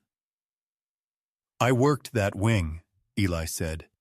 And though his voice was not loud, the microphone in Halbrook's hand suddenly did not matter anymore. "I filed those films. I saw the doors lock. I saw charts amended after the fact. And Patrick Madden told me if a place has to trap men to help them, then somebody has stopped calling the thing by its right name." There was no coming back from that. Claire stepped forward before fear could remember how to operate. She still wore the volunteer lanyard. Her hands were shaking, but not visibly. In one hand she held Patrick Madden's folded maintenance notes, softened by age and being carried too tightly. She stopped at the foot of the stage, looked up at Halbrook, and saw, perhaps for the first time, what truly frightened him. Not prison, not scandal, not being hated, being correctly seen. Halbrook opened his mouth to speak again, something about context or duty, or the burden of decisions made in another era. But Claire spoke first. She did not shout. She did not cry. "Helping people," she said, "never needs the doors locked from the outside." The sentence moved through the room like a clean blade. No rhetoric could survive it. No committee language. No sad-faced justification. No phrase about difficult times or necessary costs. Because everyone there, donors, deputies, old veterans, cafeteria volunteers, nurses, board members, understood the truth inside that line without needing a medical degree. Halbrook's shoulders lowered by a fraction. He looked suddenly older, not in years, but in exposure, as though the lighting had finally turned honest. Jasper swayed. Claire saw it too late, and his knees folded beneath him, and the deputies caught him only after he had already started to go down. The blood at his side had turned dark and heavy again, soaking through layers meant for a shorter fight. Argos barked once, a hard, frightened sound that shocked the room more than Owen's knife ever had. Then the dog went silent and stayed glued to Jasper's leg as they lowered him to a gurney. This time, nobody argued about where he was going. No sedative substitutions, no private transfer, no paperwork games. He was rushed back toward surgery under bright hospital lights that now seemed less like camouflage and more like exposure. Claire walked beside the gurney until the OR doors stopped her. Argos stopped there too, refusing every coaxing hand and every half-hearted attempt to move him. So he lay down, head on his paws, eyes fixed on the surgical doors, and like a soldier holding the line at the narrowest point. The night deepened around North Shore. Police cars ringed the front drive. The atrium emptied slowly. Not in chatter, but in the thick, stunned quiet of people carrying away a different town than the one they had come in believing. Ada Kessler was escorted to an office under supervision. Owen Pike sat cuffed, and silent. Mabel Rourke gave a statement in a blanket, with her hands wrapped around hospital coffee she did not drink. Eli Mercer signed his first full affidavit just before midnight, his fingers trembling only once when he wrote Patrick Madden's name. Morning came clear and sharp. Lake Superior looked scrubbed clean, blue-gray as honed steel. Sunlight hit the glass walls of North Shore without mercy. Nothing in the building's architecture had changed, yet it no longer looked innocent. Claire entered post-op recovery with Caleb Thorne's recovered photograph in one hand. Jasper was awake. He looked emptied out. Not weak in spirit, just stripped of all unnecessary force. The bandage at his side was fresh, his shoulder immobilized more carefully than before, and exhaustion lay over him like weather after a fire. But the hunted alertness that had defined him when he first came through the ER doors was gone. For the first time, Claire saw what he might once have been before grief became structure. Argos rose from the floor when she entered and touched her wrist once with his nose in greeting before returning to Jasper's bedside. Claire handed Jasper the photograph. He took it with both hands. The image showed Caleb younger than Jasper remembered him now, probably healthy enough to smile but with something in the eyes already damaged by whatever had followed him home. Jasper looked at the photograph for a long time, not as evidence, not as mission, as a brother. When he finally lifted his head, the room had become very quiet. From the pocket of his folded clothes on the chair, Jasper took a worn challenge coin, its edge dulled with years of being carried. He placed it in Claire's palm and closed her fingers over it. "Your father kept the key," he said. "You kept the door." Claire looked down at the coin, then at Argos, then out through the window where the lake flashed under cold sun. North Shore would be investigated. Solace would not be painted over again. A small memorial would eventually stand for the men whose records had been bent out of shape until they no longer resembled lives. Eli Mercer would testify. Luke Fenner would walk Owen Pike and Ada Kessler past the same front lobby where they had once controlled the story. Reed Halbrook would discover that a white coat could not save a man after truth had removed the rest of his disguise. Jasper did not leave Harbor Point immediately. A few mornings later, still moving carefully, he walked the old dock road with Argos at his side, not as shadow and shield now, but as something closer to a friend keeping time with him. Claire met them at the boathouse in the cold, bright hour before the town fully woke. None of them were people made for unnecessary words. Still, before they parted, she asked, "What do you do after this?" Jasper looked north, toward the dark line of pine where the wind came in off the lake like something living. "Go somewhere else," he said. "There are places like Solace. They just haven't been opened yet." Argos lifted his head in the same direction. And that was how the story ended. Not in darkness, but in a harder kind of light. Some creatures are born to scent the path back to truth, and some people only become themselves once they are willing to follow it. Here is a closing message in English you can use. This story reminds us that evil does not always come wearing a frightening face.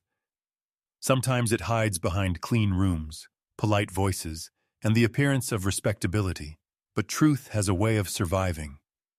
It may be buried for years, hidden in silence, fear, paperwork, or pain, yet when the time is right, God can bring it back into the light through the most unexpected people. A wounded man, a young nurse, an old witness, even a loyal dog can become part of that miracle. The lesson is simple but powerful. Doing what is right often begins with one small act of courage. One person chooses not to look away.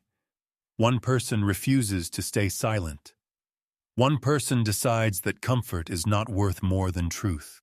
And in everyday life, many of us are not asked to face something as dramatic as this story, but we are asked to choose honesty over convenience, compassion over fear, and faith over silence. Sometimes the miracle is not that God removes the darkness immediately. Sometimes the miracle is that He gives ordinary people the strength to walk through it without surrendering their souls. This story also reminds us that God can use what the world overlooks. A forgotten note.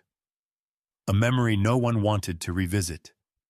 A person others thought was too weak, too young, or too broken. In God's hands, even the smallest thing can become the key that opens a sealed door. That is true not only in dramatic moments, but in everyday life too. In your family, in your work, in your private battles, there may be something you have almost given up on. But if God has not abandoned it, the story is not over. And then maybe that is the deepest comfort of all. What is done in darkness does not win forever.